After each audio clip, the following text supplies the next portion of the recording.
Bien, bonjour tout le monde. Suite du travail sur le demi-tour en Zenkutsudashi. Alors, rappelez-vous, je vais chercher ma craie, j'ai besoin de mes cales. Ok. Et je démarre. Alors, avec un Zenkutsudashi, jambe gauche devant. On se souvient, largeur de hanche. Ok. Pardon. Largeur de hanche pour le Zenkutsudashi. Est-ce qu'on me voit? Oui, c'est bon.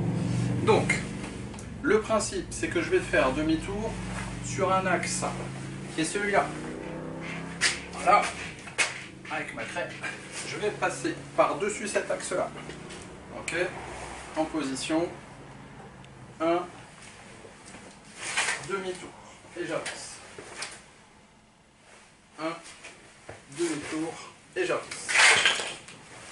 Alors, ça c'était pour la technique. La technique, le mouvement on va dire. C'était pour le mouvement. Je rappelle une chose. Le regard, important. La rotation au niveau de la hanche. Ça c'est la machine à laver. Donc, le regard, avant de faire mon demi-tour. Technique de hanche, on a les abdos contractés, les fessiers serrés. C'est le gainage. Sinon, c'est tout mou, on ne tient absolument pas sur la position. Donc, 1. Je bascule en regardant, je contracte les abdominaux, je me positionne, et là je suis prêt. Sors mon corps. 2. Regard. 1. Et 2. Ok. Bon, ça c'était ce qu'on avait vu sur la première partie sur le demi-tour en Zenkutsudashi. Sauf que vous allez me dire, oui, mais Fabrice, quand je fais un Tekyukyu Shodan ou quand je fais un Yan Shodan, on a beau m'expliquer que le demi-tour il est comme ça, je ne le vois pas. Effectivement, quand je démarre un Yan Shodan ou un Tekyukyu, 1. Tekyukyu, 2. Le demi-tour en Zenkutsudashi, il se fait pas comme ça. Non, le demi-tour, on avance. On recule la jambe qui est en avant, on recule la jambe avant sur la jambe arrière. Ok? Sans remonter. D'où l'importance du gainage. 1. Je recule, j'arme, je regarde, et c'est cette jambe-là qui est en avant qui repart également. 1. Et j'avance. Voici le deuxième type de demi-tour en Zenkutsudashi.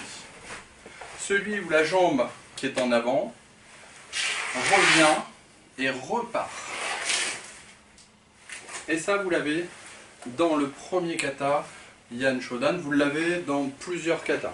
On y va? On essaye?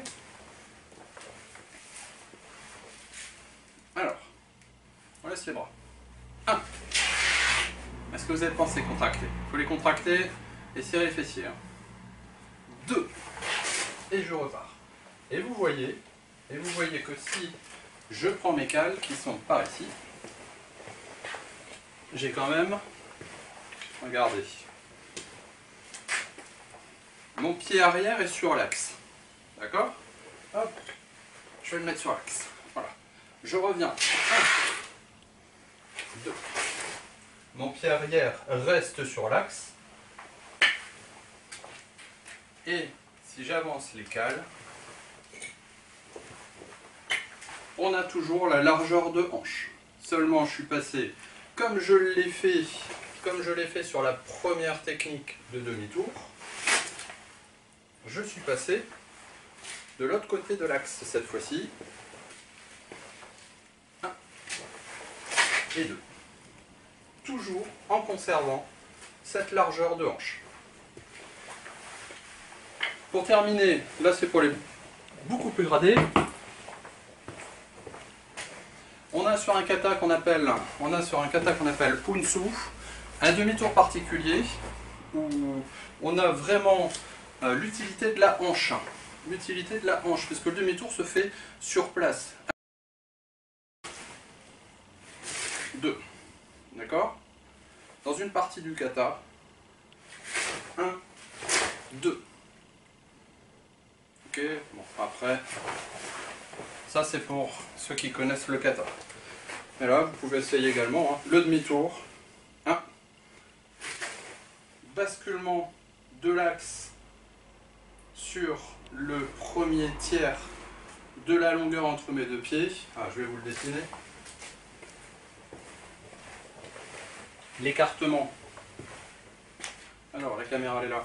L'écartement. Là, ici. 1, 2. Cette longueur-là, je peux la partager en 3. 1, 2, 3 parties égales. Mon nœud de ceinture, sur mon Zenkutsu, il est au premier tiers en partant de ma jambe avant. Donc quand je bascule de l'autre côté, le centre de gravité passe évidemment sur le deuxième, qui devient en réalité le premier en partant de ma jambe avant. Ok, 1 et 2. Bien, la séance est terminée sur les demi-tours en Zenkutsu.